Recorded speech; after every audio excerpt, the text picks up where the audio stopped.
Come join us on a journey of how we built this 1,200 square foot ADU here in Encinitas. So we finished up with our paperwork, signed our contracts, agreed on a start date, and now it's time to get the build underway. So what do we do first?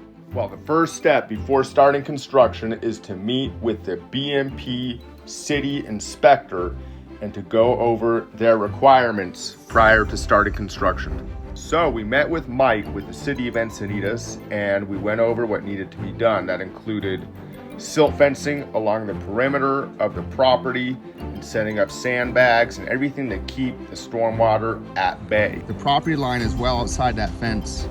The fence actually eats into the bioretention basin where the fence is currently over there.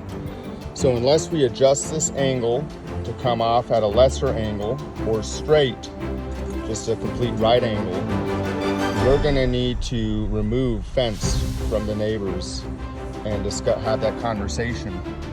So I wanted to bring that forward for discussion on our next meeting.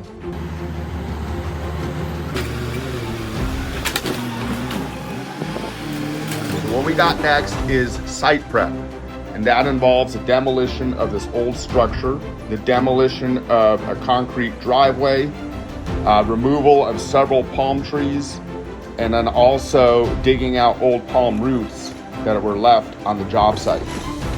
Those palm roots made trenching for a bioretention basin and for this project a bear. Those little fibrous root balls are not easy to get out with a mini excavator and to make a clean trench.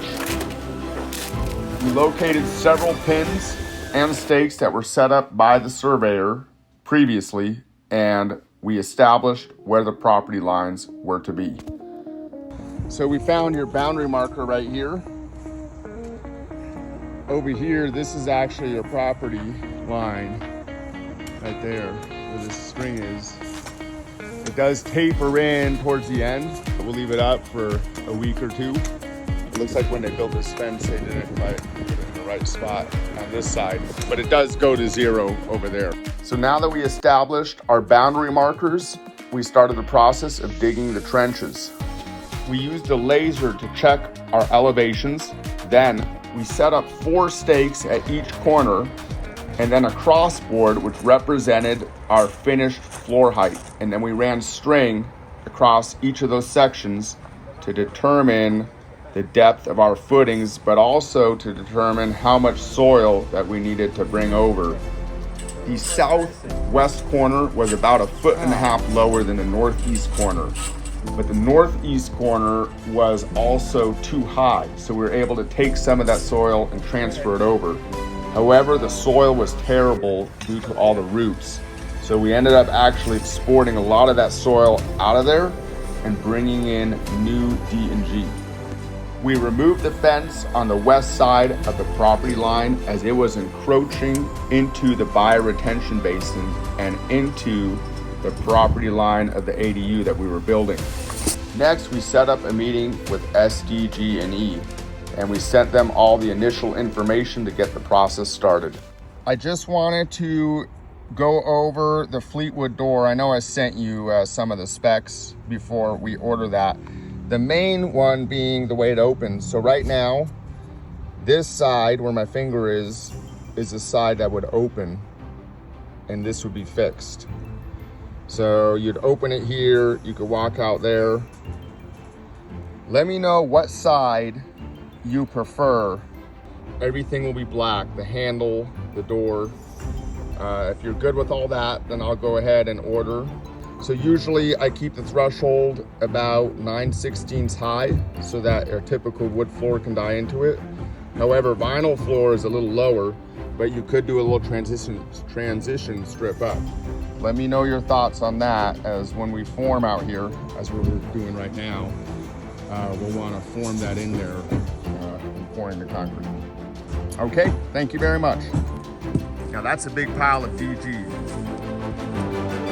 I like using DG on the base of a foundation. It compacts really well. And on this foundation, there's a bioretention basin that is really long. It goes from here about 20 feet, and then it travels about 45 feet that way. And then it's almost 4 foot deep. We have a footing right next to that, and the plans didn't have a detail in for the footing, so we called the engineer and he let us know that we needed to dig these footings down about 4 foot to come all the way down to the base of the bioretention basin. And bioretention basins are something that we do here in Encinitas in particular. Other cities don't have the same requirements, but in the city of Encinitas, they really like you to capture all the water from the property and then bring it down into one basin so that there's no spillover from your property onto another property. You can see that string line, that is a property line, and the bioretention basin hugs up on it.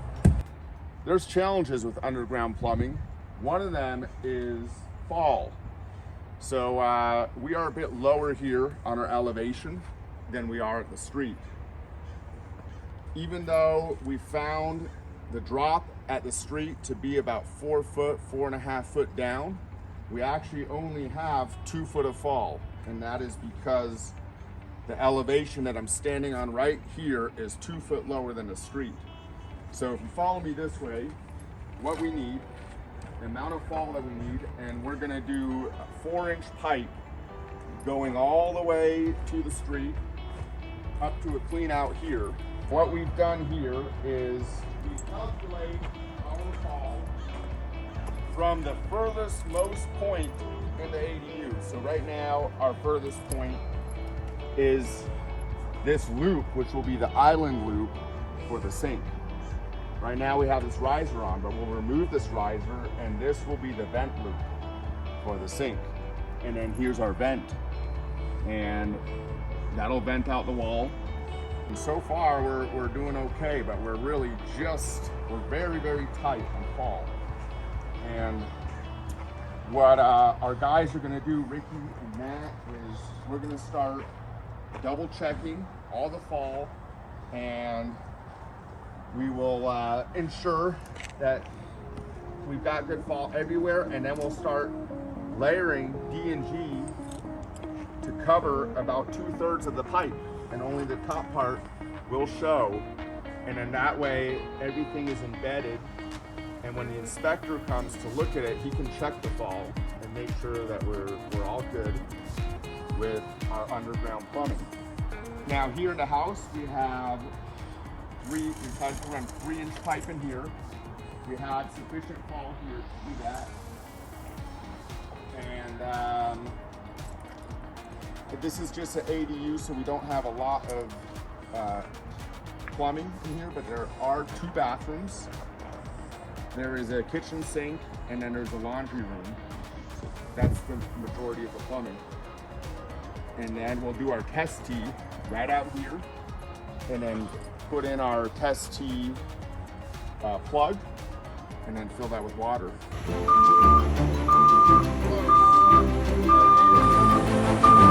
Just cleared it.